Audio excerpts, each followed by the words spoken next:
সন্ধ্যা এবং বিকেল এই সময়গুলো কিন্তু একটু হালকা ঝাল স্ন্যাক্স খেতে সবার ভালোই লাগে। কেনা খাবার তো অহরহ খেতেই পারেন, কিন্তু এই স্ন্যাক্স জাতীয় আইটেমগুলো আমরা যদি ঘরে নিজেরাই স্বাস্থ্যসম্মত উপায়ে তৈরি করে নিতে পারি, তাহলে কিন্তু সুস্বাস্থ্য এবং স্বাদ দুটোই পাওয়া গেল। আসসালামু আলাইকুম ভিউয়ার, সবাই কেমন আছেন? আজকে আমি আপনাদের সামনে উপস্থাপন করব আমার হাতে তৈরি সমুচার রেসিপি। আর এই সমুচা তৈরির জন্য আমি প্রথমে নিয়ে নেব চিকেনের 2টি ব্রেস্ট পিস, যাতে করে আমি পুরটা বানাতে পারি। এই ব্রেস্ট পিস দুটোকে আমি ভালো করে ধুয়ে প্রথমে পানিতে সিদ্ধ করে নিব। আর সিদ্ধর সময় দিব শুধুমাত্র আদা এবং রসুন বাটা, সেই সাথে লবণ, আর যাদের বাচ্চারা একটু ঝাল খাওয়ার অভ্যাস হয়েছে তারা দিতে পারেন সাথে কিছু গোলমরিচ। কিছুক্ষণ সিদ্ধ করলেই দেখবেন মাংসটা সেদ্ধ হয়ে গেছে এবং খাওয়ার উপযুক্ত হয়ে গেছে। এই পর্যায়ে মাংসটাকে আমরা দুটো কাঁটা চামচের সাহায্যে ছিঁড়ে নিব। অনেক সহজ এই পদ্ধতিটা, ইচ্ছে হলে আপনারা হাত দিয়েও ছিঁড়ে নিতে পারেন। আমার কাছে কাঁটা চামচটাই ভালো লাগে, আর মাংসটা যেহেতু আমি অনেক গরম গরম ছিঁড়ছি, তো সেক্ষেত্রে হাত দিলে একটু সমস্যা মনে হয়। আর যে কোনো ব্রেস্ট পিসের অংশ দিয়ে কিন্তু এভাবে ঝুরি করে আপনি কিমা করে যে কোনো নাস্তা বানাতে পারেন। এটা অনেক সুস্বাদু একটা আইটেম, ঘরে তৈরি করেও রাখা যায়। তো এই ঝুরা কিমাগুলো আমি রেখে দিব আলাদা ছিঁড়ে। আর কড়াইতে ভেজে নিচ্ছি পেঁয়াজ, কাঁচামরিচ, সেই সাথে হালকা কিছু মশলা দিব। এই খুব বেশি না, যেহেতু আমার ঘরে বাচ্চারা আছে। আমি পরিমাণ মতো একটু হলুদের গুঁড়ো, ধনিয়ার গুঁড়ো এবং মরিচের গুঁড়ো নিয়ে নিয়েছি, সাথে লবণ তো অবশ্যই। আর এই জিনিসটা আমি সেদ্ধ করবো ওই যে চিকেনটা রেখেছিলাম সেই চিকেনের স্টকটা দিয়ে। পানিগুলো আমি ফেলে দিইনি, এটাকে আমি স্টক হিসেবে কাজে লাগাচ্ছি এবং এই স্টকটা দিয়ে আমি আমার চিকেনটাকে ভুনা করব। কিছুক্ষণ মশলাগুলো কষিয়ে আমি হাতে ছেঁড়া মাংসের কিমাগুলো দিয়ে দিচ্ছি। একটু নাড়াচাড়া করলে কিন্তু জিনিসটা তৈরি হয়ে যাবে, যেহেতু এটা আগেই সেদ্ধ করে নেওয়া হয়েছে। আর স্বাদ বাড়ানোর জন্য আমি এই সাথে দিয়ে দিব কিছু কুচানো গাজর। যেহেতু এখন শীতকাল, প্রচুর ভালো সবজি পাওয়া যাচ্ছে। আপনার ঘরে যা থাকে, বাঁধাকপি, গাজর কিংবা বরবটি সবই এখানে দিতে পারেন। অল্প কিছুক্ষণের মধ্যে এটা রান্না হয়ে যাবে। আর এই ফাঁকে আমি আটার কাই করে নিয়েছি সমুচার জন্য। আমি এখানে একদম আমাদের ঘরে রুটি বা পরোটার জন্য আমরা যে কাইটা করি ঠিক ওই পদ্ধতিতেই কাইটা করেছি। তবে আপনারা সমুচা যদি খুব বেশি মচমচা খেতে চান, সেক্ষেত্রে কাইটা মাখার সময় সয়াবিন তেলের পরিমাণটা একটু বাড়িয়ে দেবেন। আমার বাসায় আমার মেয়ে আবার খুব বেশি হার্ড হলে খেতে পারে না, এই জন্য আমি একটু নরমই রাখি। আমি অত হার্ড করছি না, যেহেতু হোমমেড খাবার সবাই মিলে যাতে খেতে পারি সেভাবে আমি তৈরি করছি।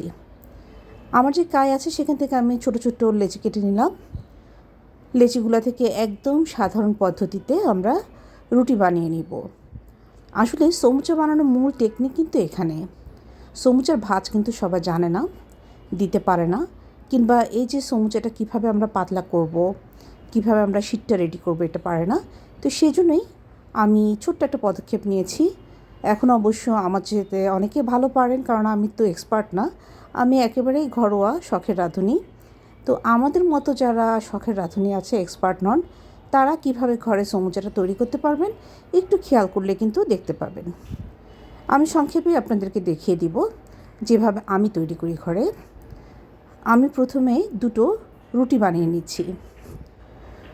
এই দুটো রুটি থেকে কিন্তু আমার মোটামুটি 4 পিস, প্রত্যেকটা থেকে 4 পিস করে মোট 8 পিস সমুচা হয়ে যাবে।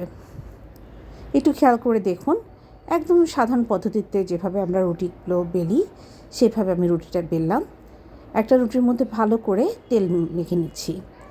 তেল মেখে এর আগে যে রুটিটা বানানো ছিল সেটা এটার উপর দিয়ে দিচ্ছি, অর্থাৎ একটা রুটির উপর আরেকটা রুটি দিয়ে আরেকটু বেলে পাতলা করে নিচ্ছি। স্বাভাবিক, যেহেতু এখানে দুটো রুটি হয়েছে, এখন তো একটু পুরু হয়ে গেছে, এটাকে পাতলা করে বেলে নিতে হবে।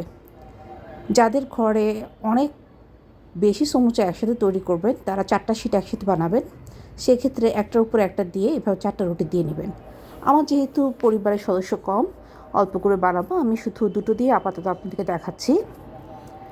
এই রুটিটাকে একদম স্বাভাবিক রুটির মতো হালকা করে ছেঁকে নিতে হবে, খুবই হালকা। কোনো রকমে এপিট ওপিট হলেই পরেই এই রুটিটা নামিয়ে নিতে হবে, এরপরে হবে ম্যাজিক। সমুচার যে শিট, এই শিটটা কিন্তু আমরা এখান থেকেই পেয়ে যাব।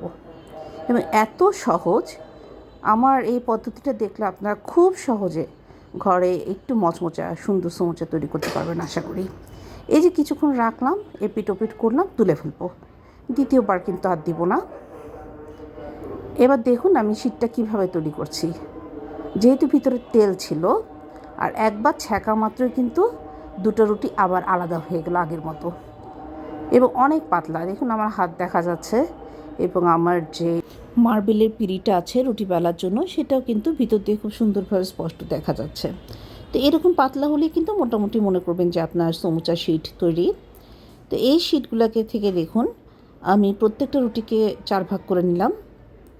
এই 4 ভাগের মধ্যে আমি একটা রুটি দিয়ে দেখাচ্ছি, একটা রুটি দিয়ে আমার 4টা করে সমুচা হবে।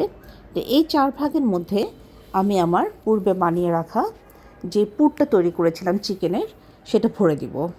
খুবই সহজ পদ্ধতি সমুচা বানানোর বা সমুচার শেপ দেওয়ার। যতগুলো টেকনিক আছে এর মধ্যে এটা সবচাইতে সহজ, পারবে না এমন কেউ নেই করতে।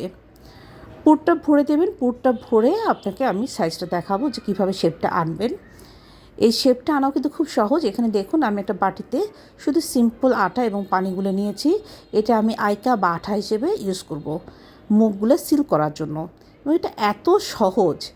সিল করার পদ্ধতিটাও দেখুন। আপনার যে 3 কোণা অংশটা সেটা রাখবেন সবার উপরে, আর যে গোলাকার ধারগুলো সেগুলোকে আগে ভাঁজ দিয়ে এরপরে সবার উপরে দিবেন সেই 3 কোণার ভাঁজটা। এত সহজে, এত সুন্দর, এবং প্রত্যেকটা আপনার ইকুয়াল হবে। যেহেতু আপনি রুটিটা মাঝ বরাবর সবগুলো ভাগ করে নিয়েছেন, দেখবেন যে প্রত্যেকটা সমুচা আপনার ইকুয়াল হবে। আবার দেখুন আমি এই 4টাই আপনাদেরকে করে দেখাবো, একবারে আপনাদের সবার মুখস্থ হয়ে যাবে আশা করছি। সুন্দরভাবে 2 দিক থেকে 2টা ধার আগে দেওয়ার পরে মাঝখানে যে 3 কোণাটা সেটাকে আমি সিল করে দিব। আর সিলটা এত সহজ হবে, আপনি যখন ওভাবে আটাটা গুলে নিয়ে দিবেন একেবারে সত্যি সত্যি এটা আঠার কাজই করবে, এবং খুব সুন্দরভাবে জিনিসগুলো সিল হয়ে যাবে। আমার কিন্তু খুব বেশি সময় লাগবে না 4টা বানাতে। তো এইভাবে আমি যেহেতু 2টা রুটি দিয়ে করেছি, আমি মোট 8টা সমুচা করব। আপনাদেরকে আপাতত 4টাই দেখাচ্ছি, বাকিটা ভাজার পরে দেখবেন। প্রত্যেকটা জিনিসই কিন্তু একই পরিমাণে হচ্ছে, প্রত্যেকটা শেপ একই হচ্ছে, দেখতেও সুন্দর লাগছে। যারা হোমমেড করেন তারা কিন্তু চেষ্টা করবেন যে আর একটু পাতলা করে শীটটা তৈরি করতে, যেহেতু ফ্রোজেন করবেন দেখতে ভালো লাগার জন্য বাইরে যাবে। আমি আসলে যখন স্প্রিং রোল করি তখন আমি 4টা বা 6টা রুটি একসাথে করি, অনেক বেশি পাতলা হয়, তখন দেখতে ভালো লাগে। কিন্তু সমুচার জন্য এটাও যথেষ্ট। এটা বরং একটু তেল দিয়ে মাখলে যত মচমচা হবে সমুচাটা তত ভালো হবে। এরপরে কাজ আর কিছুই না, শুধু তেলে ভাজবো, এপিট ওপিট উল্টাবো, আর বাচ্চাদের কাছে সার্ভ করব। আমার মনে হয় এর চাইতে সহজ পদ্ধতিতে খুব সংক্ষেপে সমুচার আর বিকল্প কোনো পদ্ধতি হতে পারে না। আপনারা সবাই বাসায় আমার রেসিপিটি ফলো করবেন এবং আমার দেওয়া পদ্ধতি অনুযায়ী সমুচাটা বানিয়ে দেখবেন। আশা করি আপনাদের উপকারী হবে। আর আমার এই পদ্ধতি যদি আপনাদের পছন্দ হয়ে থাকে তাহলে অনুগ্রহ করে আমার চ্যানেলটিকে সাবস্ক্রাইব করবেন, লাইক কমেন্ট করে উৎসাহিত করবেন এবং আমার পাশে থাকবেন। আপনাদের অনুপ্রেরণায় আমরা শখের রাঁধুনিরা একটু একটু করে ভালো কাজের প্রতি আরও এক ধাপ এগিয়ে যাব আশা করি। দেখুন খুব অল্প সময়ের মধ্যেই কিন্তু সমুচাগুলো ভাজা হয়ে যাচ্ছে। এখন কাজ আর কিছুই না, সুন্দর করে সাজিয়ে একটু সালাদ বা সস দিয়ে বাচ্চাদেরকে খাওয়াবেন।